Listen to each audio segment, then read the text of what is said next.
కళ్యాణ్ గారు అంటే ఆయన బాగానే చేస్తున్నాడండి. ఆయన కూడా పవన్ కళ్యాణ్ బాగానే చేస్తున్నారు. కాకపోతే కొన్ని ఇంకా ఆయనకి కొన్ని తెలియదు, రాజకీయ పరంగా కొన్ని తెలియదు. కాకపోతే ఇంకా వాళ్ళు కూటమిలో కొద్ది రోజులు ఉంటే మంచిదని చెప్పేసి నా అభిప్రాయం అండి. ఇచ్చిన శాఖలకి న్యాయం చేస్తున్నారా పవన్ కళ్యాణ్? పర్లేదండి, పర్లేదు. సినిమాలు చేసుకుంటా తిరుగుతారా ఆయన? జనాలు పట్టించుకోకుండా గెలిచాకంటే అట్లా ఏమీ లేదండి.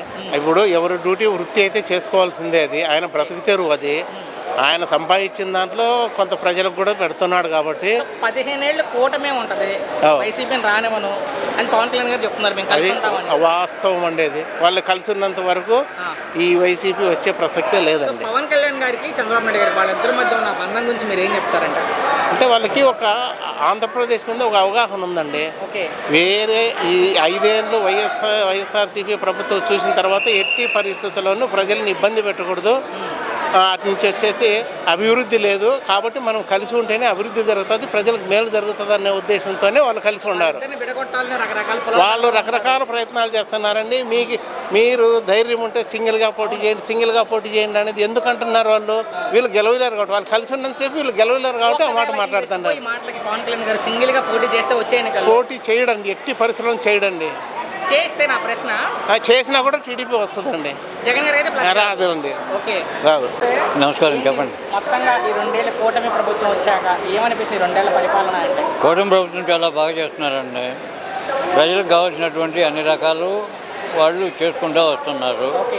ప్రజలకేంటి, రైతులకేంటి, ఈ చదువుకునే పిల్లలకేంటి, అన్ని రకాల వృత్తుల వారికి వాళ్ళు ఒక పద్ధతి ప్రకారం చేసుకుంటూ వస్తున్నారు. నిన్న చూసినట్లయితే రాష్ట్ర వ్యాప్తంగా కూడా వైసీపీ డిఎస్సీలో స్కామ్ జరిగిందని చెప్పి ర్యాలీలు చేయడం జరిగింది. వాళ్ళు ఒకటే డిమాండ్ చేస్తున్నారు, నారా లోకేష్ గారు విద్యాశాఖ మంత్రిగా రాజీనామా చేయాలి అని. అది ఏమి చేతగాని దద్దమ్మలు చేసే పని అండి. అది తెలిసినాడు, చక్కగా ఇదైనాడు, అటువంటి వాడు అసలు కోరికే కోరడు. నారా లోకేష్ ఎక్కడ తప్పు చేయలేదు. ఆ డిఎస్సి ఎక్కడా కూడా పొరపాట్లు లేవు, చాలా పద్ధతిగా చేశారు. దానివల్ల ఏ విధమైనటువంటి ప్రజలకు నష్టం లేదు. అర్హత ఉన్న వాళ్ళకి కాకుండా వాళ్ళ పార్టీ వాళ్ళకి, వాళ్ళ వెనకాల ఏదైతే పాదయాత్రలో తిరిగారో వాళ్ళకి ఇచ్చేసుకున్నారు నారా లోకేష్ అని. అది కూడా డబ్బులకి వాళ్ళు మాట్లాడేది వైసీపీ వాళ్ళు. డబ్బులు తీసుకున్నాడు అంటే వాడు అర్హత లేని వాళ్ళకి ఉద్యోగం ఇచ్చినట్టే అవుతుంది. ఎవరినన్నా ఒకరిని చూపించమనండి, అర్హత లేకుండా ఉద్యోగం వచ్చినాడిని. వాళ్ళ దమ్మేంటో వాళ్ళు ఏంటో అక్కడే బయటపడుతుంది. దమ్ముంటే చర్చకి రండి, చర్చ పెడతామంటున్నారుగా, ఎవడో వాడిని తీసుకురండి అర్హత లేనాడికి. ఇంతకుముందు అనేది అనేక రకాలుగా చేశారు, అవన్నీ వీగిపోయినాయి, కోర్టులో కూడా వీగిపోయినాయి, తప్పుడు ఇది చేశాడని చెప్పి. మళ్ళీ నిన్న వాళ్ళ ఎమ్మెల్సీ ఎవరో ఎక్స్ఎమ్మెల్యేనో ఎవరో కోర్టులో ఇది చేయమంటున్నాడు. అవన్నీ ఎందుకు పనికిరాని దద్దమ్మలు చేసే పనులు. మాజీ మంత్రి గారు పేర్ని నాని గారు కూడా చర్చకి రమ్మంటున్నారు. నారా లోకేష్ పిలుపుకి స్పందించారు ఆయన.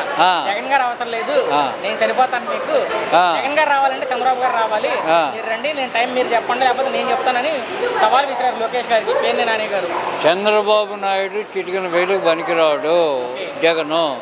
ఈ పేరు నాని కూడా నానికి అసలు ఆలు రావు, ఏబిసిడీలు రావు. వాళ్ళు వచ్చి చర్చిలో నిలబడేది ఎక్కడండి? వాళ్ళు ఏ కుంభకోణం చేస్తారో తీసుకొని రండి, టైము డేటు వెన్యూ వాళ్ళనే చెప్పమంటున్నారు. వాళ్ళనే చెప్పానండి.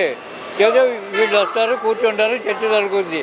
అది కూడా ప్రజావేదికలో పెట్టమనండి, ఎవరి దమ్మేంటో తెలిపోద్ది. బాగానే ఉందండి, అన్ని సదుపాయాలు బాగానే ఉన్నాయి. తల్లికి వందనం వేస్తున్నాడు, పెన్షన్ ఇస్తున్నాడు, ఇంకేం కావాలండి? రోడ్లు వేస్తున్నాడు, ఫ్రీ బస్ ఇచ్చాడు. అది ఒకటే, అన్నీ ఇస్తానని అది ఒక్కటే ఇంకా వేయకుండా ఆగారు. అది గత ప్రభుత్వానికి ఈ ప్రభుత్వానికి ఏంటి తేడా అంటే అన్ని బాగా సదుపాయాలు బాగానే ఉన్నాయి కదా. ఇప్పుడే మెరుగు, ఎప్పుడు ఆయనే ఉండాలని కోరుకుంటున్నాం. చంద్రబాబు నాయుడు గారు ఎందుకు చంద్రబాబు నాయుడు గారు ఎప్పుడు ఉండాలనుకుంటున్నారు? ఎందుకు ఉండాలనుకుంటున్నామంటే రోడ్లు అవి బాగు చేస్తున్నారు కాబట్టి. ఇదివరకు ప్రభుత్వంలో రోడ్లు ఏం చేయలేదు కదా, కంపెనీలు కూడా చేయలేదు. ఆగిరిపల్లి మండలం కనసానపల్లి గ్రామానికి బస్సు లేదు. ఓకే. చంద్రబాబు గారికి ఇది ఒకటి విన్నపం చేయాలని నేను చెప్పారు. ఆయనతో కూడా మాట్లాడతాను సార్తో అవకాశం అని ఉంటే తీసుకెళ్దాం. బస్సు లేదు అసలు. బస్సు తీసేసి 4 ఏళ్ళు 5 ఏళ్ళు అవుతుంది.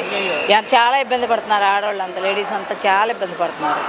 అదొక్కటి చేసి పెట్టండి. అన్నీ చేశారు కాబట్టి ఇది కూడా చేశారంటే దేవుడి వాళ్ళు చేస్తే మనం కూడా ప్రయత్నం చేస్తాం. అదే. సో జగన్ గారు ఏమంటున్నారంటే అసలు ఈ ప్రభుత్వం ఏమీ చేయట్లేదు, ఈసారి నేనే ముఖ్యమంత్రి అంటున్నారు జగన్ గారు. లేదండి వద్దండి అసలు. ఆయన అసలు వద్దే వద్దు. ఎందుకు వద్దు జగన్ గారు? వద్దండి. ఆ రోడ్లు అన్ని బాగోలేదు, అన్ని సదుపాయం ఇవ్వాల్సినవి అన్ని లేటుగా అప్పుడు ఇచ్చి ఇప్పుడు ఇచ్చి అన్ని చాలా ఇబ్బందులు పెట్టారు. పాదయాత్ర చేస్తారంట, జనాల్లోకి వస్తారంట జగన్ గారు. వద్దండి పాదయాత్ర వద్దు, ఏమొద్దు. సో ఈసారి కూడా మీరు మాకు చంద్రబాబు గారే కావాలని కోరుకుంటున్నాం. అనిపిస్తుంది ప్రభుత్వం వచ్చాక? ఎవరు వచ్చినా అంతే అనిపిస్తుంది. అంటే ఏం అందలేదా పథకాలు ఈ ప్రభుత్వం వచ్చాక మీకు? ఏ పింఛన్లు రాశారా? కొత్త పెన్షన్ రాయలేదు.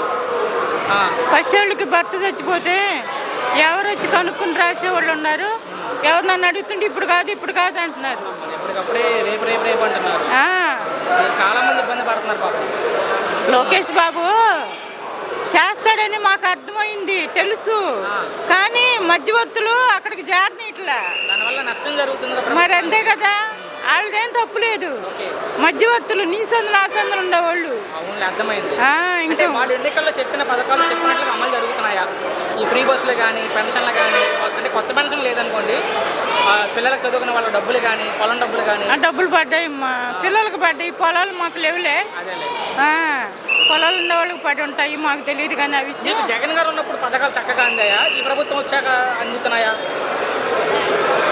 అప్పుడు మాకేమున్నాయని పిల్లలకి అప్పుడు పడ్డాయి, ఇప్పుడు పడ్డాయి. అంటే ఎవరు ఎక్కువ మంచి చేశారు ప్రజలకి, జగన్మోహన్ రెడ్డి గారా చంద్రబాబు నాయుడు గారా? ఈ ఊరాలన్నీ నాకు తెలియదు. ఈసారి ఎవరు ముఖ్యమంత్రి అయితే బాగుంది అనుకుంటున్నారు మీరు వచ్చే ఎన్నికల్లో? అది ఏమి మాకు తెలియదు, కానీ నాకు అంతేం తెలియదు నాన్న. కానీ పిల్లలకి మటుకు డబ్బులు పడ్డాయి. పూర్తయింది. ఇప్పటి వరకు ఈ కూటమి ప్రభుత్వ పనితీరు మీకు ఎలా అనిపించింది? పనితీరు బాగానే ఉంది. పవన్ కళ్యాణ్ కూడా బాగానే పనిచేస్తున్నాడు. ఏదో ఆపరేషన్ జరిగిందంట అట్లా. ఈ ప్రభుత్వం చెప్పిన హామీలు ఎన్నికలు ఏదైతే చెప్పారో సక్రమంగా అందుతున్నాయి ప్రజలు? అన్నీ అందాలంటే ఎవరికి అందమండి, అర్థమైందా? అన్నీ అందాలంటే అందరికి అవ్వవు. ఇప్పుడు 100లో 10 మిగిలిపోతాయి. జగన్ గారి ప్రభుత్వంతో ఆడబోకు వాడు ఆ సంగతి అట్టబోకు. జగన్ గారు దేనికి ఎందుకు ఆ సవాళ్ళు చూస్తున్నాడు? ఎందుకు గుర్తులో పెట్టుకున్నా అది కొనాలని వాళ్ళ పేపర్ చూసావా? రమ్మని అంటున్నాడు. ఆడి నెక్కడితో ఊరేగిస్తా అన్నాడు. ఏమో 3 ఏళ్ళు అవుతుంది, కనీసం ఒక్కడిని కూడా బొక్కలేదు కదా. భయం కాదు. చంద్రబాబు నాయుడికి ఒక మాట చెప్పనా, ఈ నా కొడుకు రేపు ఎక్కాడు అనుకో, రేపు పొరపాటు మనకేం పని చేస్తాడని ఈ భయం. అంటే అన్ని చుట్టుపక్కల అక్కడ తీసుకొస్తారు, జగన్ గారు మాత్రం టచ్ చేయరు. 3 ఏళ్ళ ఇంకా 3 ఏళ్ళు ఉంది. అది ఎంటుకు కూడా పేకలేదు వీళ్ళు. చూద్దాం అది తర్వాత కాదు, నేను చెప్తున్నా వాస్తవం అదే. జగన్ గారు ఏమంటున్నారంటే ఇప్పుడు రాష్ట్రంలో రౌడీ రాజ్యం నడుస్తుంది, రౌడీ పాలన చేస్తున్నారు చంద్రబాబు నాయుడు గారు అంటున్నారు. అలాగే ఆడు మొగ్గులే తెలిసా మాట్లాడితే జనాల్లోకి వెళ్ళిద్ది కదా. ఏం పర్వాలేదు, ఉండి మాట చెప్తా. ఆడు ఉందా అదే మాట చెప్తా. అభిమానులు కూడా చూస్తారు. 170 సీట్లు ఇచ్చాను. నువ్వేం పీకావు? నువ్వు ఏం పీకావు అసలు? నువ్వు రేపు ఎలక్షన్లలో ఎవరు నుంచోబెట్టాలో నుంచుంటారు ఎవరన్నా? ఆ పార్టీ మీద ఎవరైనా నుంచుంటారా? ఖచ్చితంగా జగన్ 2.0 ఉండదంట, రప్ప నరుగుతారంట. మేము స్టార్టింగ్ అయింది కానీ చూస్తున్నాడు మాట రప్పే అంతే. అది పొరపాటుకి రాడేయా అని నువ్వేమని అనుకో. ఇప్పుడు వైఎస్ఆర్ కాంగ్రెస్ తరఫున చెప్పు, నిలబడే అభ్యర్థులు కూడా లేరంటారు. లేరు కాదు, భయ్యో వెళ్తావా? గెలవదాం. ఆడేదో నుంచోమంటున్నాడు, నుంచోరు పిచ్చి మాటలు.